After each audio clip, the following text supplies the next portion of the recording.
Happy Monday, everybody. Welcome to Daily Distinction. Really glad that you're here. Thank you for joining me, whether you're watching live or on the replay. Really appreciate it.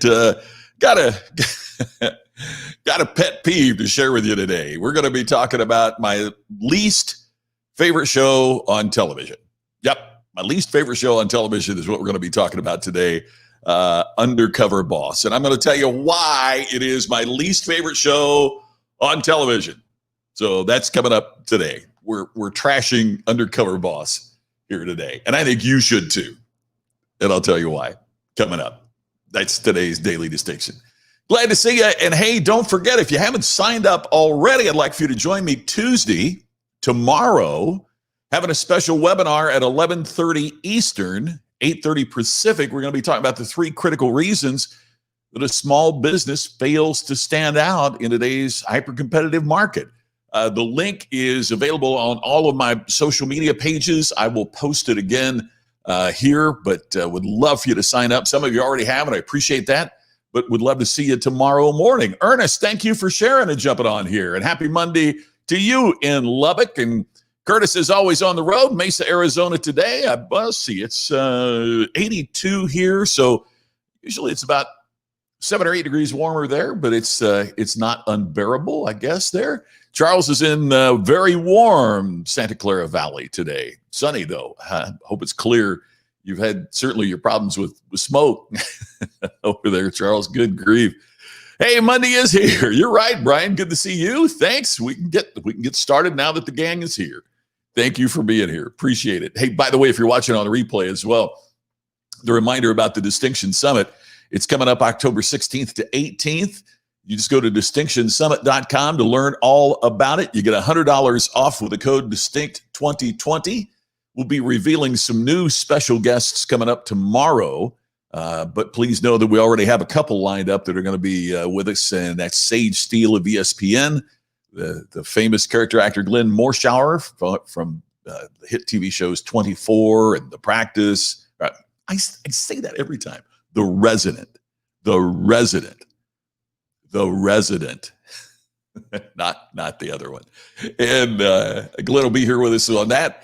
And got some more announcements making tomorrow, folks. I know that you're going to enjoy hearing. So there will be, but I'm not certain when, Brian. But I will pass that along to you. So we'll get that done. So good to see everybody here. Let's get with it. The show that I don't like, Undercover Boss. Hey, I've already got one guy that agrees with me. Huh? Yeah, you're with me on that, Scott? Yep. I know. It's 2 days in a row. I don't know why I've got a block about that. I need to practice saying the resident because I'm messing up on that. All right, here's the show that I don't like Undercover Boss. I'll tell you why in a second, but let me tell you a little bit about Undercover Boss. It's originally from England. It originated in 2009 on British Channel 4, and then they've licensed the show to many countries, not just the United States and England. It's on in Brazil, it's on in Slovakia, it's on in France. They have their own versions of Undercover Boss all over the world. If you haven't seen it, here's what it is. Each episode will take usually a CEO, but certainly somebody very high ranking within a company, or the owner founder of the company, and they disguise them. They put them in disguise and they plant them at their own company. So they go undercover as an entry-level employee in his or her own company. Now, they always tell the story to the other employees that the film crew is doing a documentary on entry-level employees or on new hires, like a training film or something on new hires. So that's how they get away with having the cameras there. And so during the show, it's very formula. I mean, the companies change and the executives change, but every show is pretty much the same. The show is that the boss starts working on the front lines, and they learn things about the front line that are absolutely appalling to them. For example, I remember one show, and it was a senior executive, might have been a CEO, I don't recall, of UPS. and they were doing deliveries, and the driver that was training the undercover boss, and the driver naturally thinks this is going to be somebody that's a future driver, not a high-placed executive with the company, right? So they're training like, and he's carrying a bottle with him because the pressure is so great on the drivers to make so many deliveries. He doesn't have time to pull over and go to the bathroom. So he has to do it while he's driving and delivering trucks. And just the stress and the pressure on these folks. Well, the CEO had no idea, right? So they found it appalling that kind of pressure was on the driver. So, at the end of the show, what happens? Well, they bring in these people that have talked about, all these problems that they're having, and they do things for them. They give them gifts, or they pay their college tuition, or they pay their mortgage for a year, or something, that they give. And so we're all happy at the end, right? The boss has seen the error of the company's ways and has resolved to fix it, and then is going to make things right. And they do something very generous to help out that employee. Except in situations, I wrote about this situation in Iconic, where the employee, like there was one where the woman just said, these customers, all they want to do is complain. And they tried to retrain her, they say, and she didn't accept that retraining. She had a bad attitude, so she was terminated. So while we are happy that the company took action to favor its customers, that person didn't have a happy ending to the show. They lost their job. All right. But nonetheless, it shows that the boss is committed. Now, here's why I absolutely hate this show. Here's the reason that I really, really dislike the show. It's a dramatic display of how out of touch the boss is with what's really happening in the business.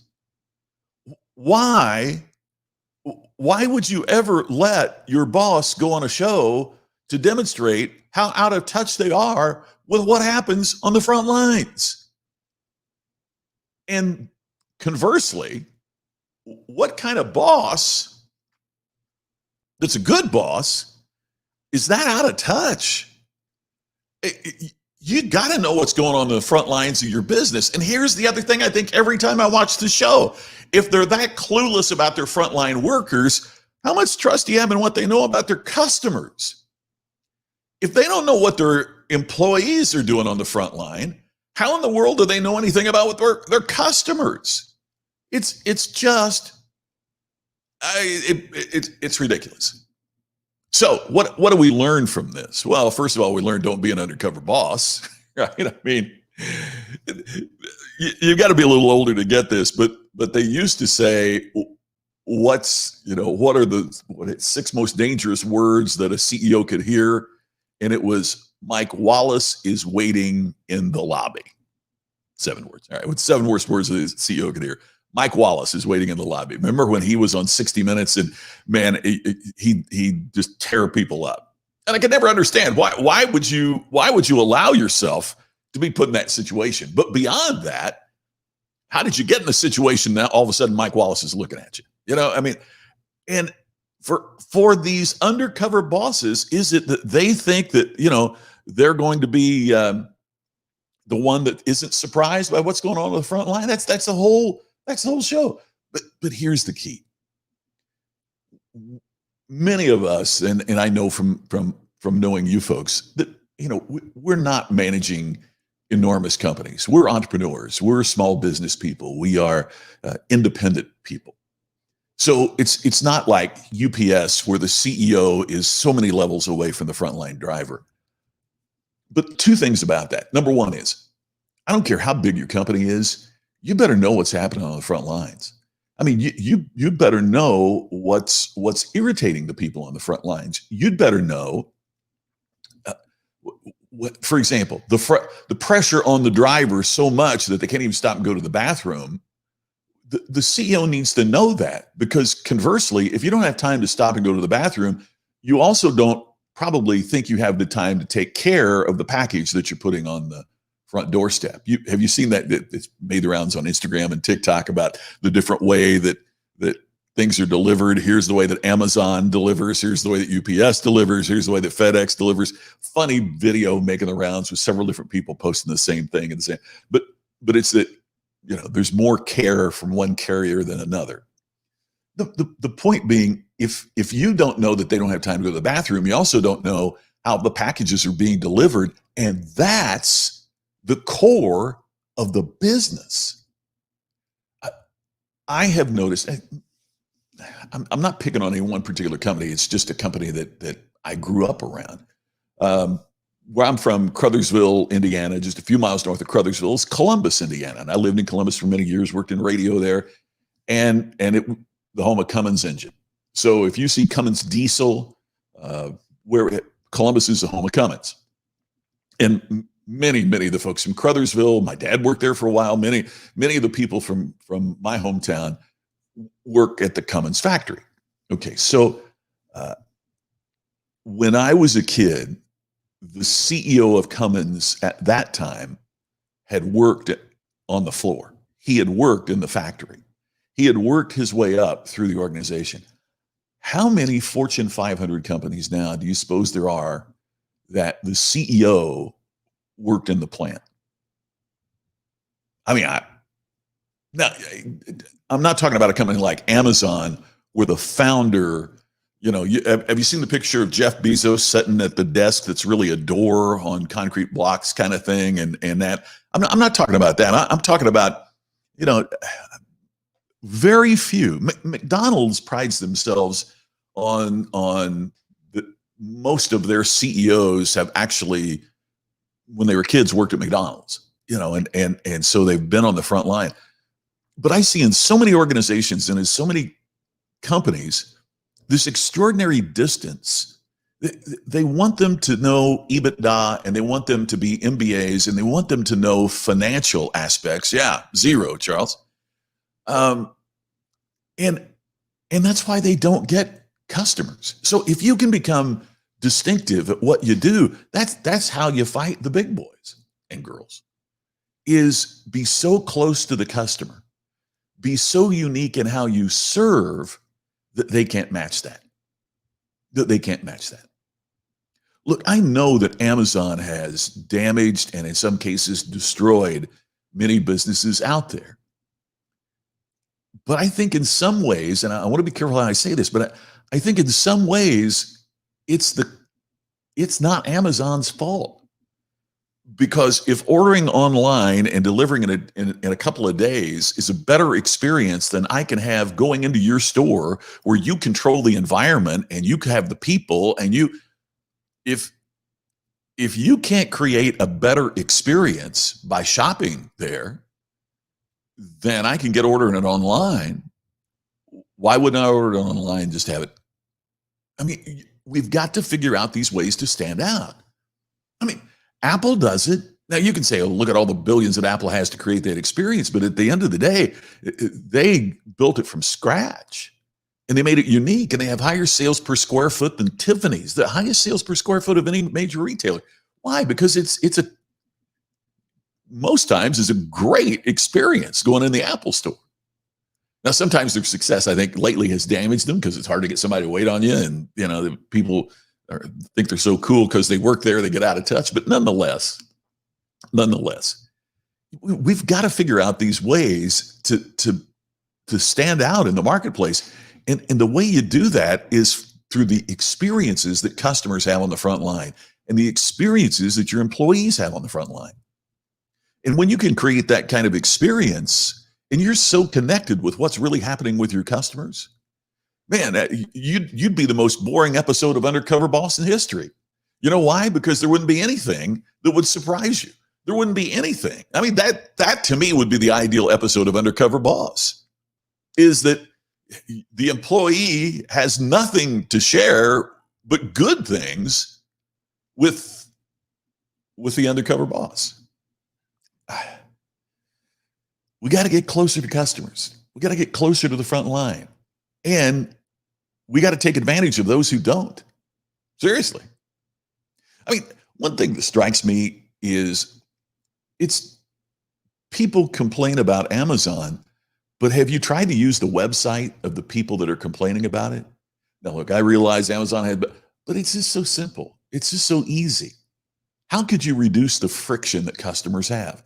But yet so many of us get so busy doing what we do, we've never tried to buy anything from our own business. We don't know what our customers are experiencing because we're so busy selling them. We don't take off our hat of being an entrepreneur and put on the customer's hat and see what it's like to do business with us. Jerry, you are so right, my friend. Do more for your customer than anyone else does. Do it consistently and you'll attain your business dreams. Man, that ought to be that quote is so good it ought to be on the cover of a book, not in a book. It ought to be on the cover of a book. That is so good. And Jerry's exactly right. Do more for your customer than anyone else does. So, see, when my parents had the grocery store in Crothersville and the new competition came to town in the form of the supermarket, it's one of the things I look back on some of the decisions my dad made, and I just still stand in amazement of that. Because one of the things that he saw was that when competitors moved in other businesses in our area, that what our local store owners tried to do was to match them, to match their prices, to match the hours that they were open, to match everything. And what ended up happening is you can't match them on price. Your margins are destroyed. That's one way to go belly up. But in trying to keep your overhead down, the owners ended up working these insane hours, which meant that when you went in there, you were met by an exhausted, irritated owner who hated that you could go up the road and buy the same thing for cheaper and was literally too emotionally and physically exhausted to create the kind of experience that make you want to come back. So Dad looked at what hours we had the most traffic in the store, reduced the number of hours we were open, intensified how many employees he had during those busy hours. And we did home delivery. I remember this metal box behind the cash registers, one cash register in our store. And it was, people would say, put it on my ticket. And you would pull out and it was alphabetical, it had the cards in there and you would write it down and then we'd send them a monthly bill for their groceries. So they could come in and get something without having any cash and just put it on their ticket. And the question is, did people not pay? Yes, sometimes people did not pay. And what happened? Well, they didn't get any more groceries. But you know what? The people who did pay made it possible for the store to stay open, right? Because we had more customers, because the supermarket wouldn't do that. Couldn't say, just put it on my tab, right? So he found these ways to deliver groceries to, yep, you bet, Scott, you remember it well. He would go out on the farm and help farmers butcher cattle. Now, how did you go into town and go to the supermarket, the Nolting's IGA? How did you go shop with them after my dad had been on your farm helping you? I mean, it wasn't going to happen. And Brian, you have it exactly right. Every moment you can either compete or differentiate. The choice is yours. And every moment that you spend focused on your competition is a moment you waste innovating to make them irrelevant, serving customers to make them irrelevant, doing the things that can make them irrelevant. So the key for all of us is to take a look at what goes on with Undercover Boss and get in touch. What can we do today to be more in touch? And, one of the things is following up with customers and saying, hey, what can we improve on? I want to make my service better for you next time. And I want to make it better for every customer we serve. Could you tell me one thing that we did that we could do better? What's one thing that we need to do better?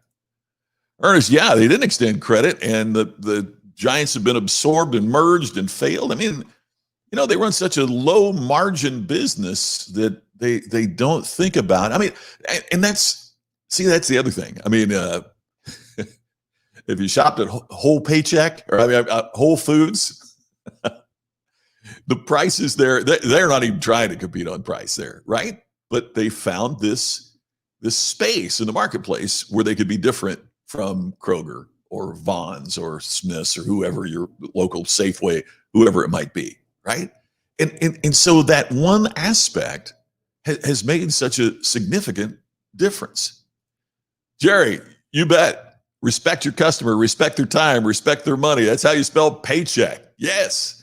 Trying to think. Oh gosh, I'm drawing a blank. Floyd Wickman, I think, is the name of the speaker, and that was the title of his speech. The customer signs your paycheck. The customer signs your paycheck, and we don't teach that like we should. We don't educate that. Jerry, I know that you do with what you do, but we don't do a good enough job today letting people know that the only paycheck comes from the customer. Yeah, general managers or district managers should keep the CEO up to date, so there's no need for it. Exactly. Wouldn't it be great if there wasn't a need for that?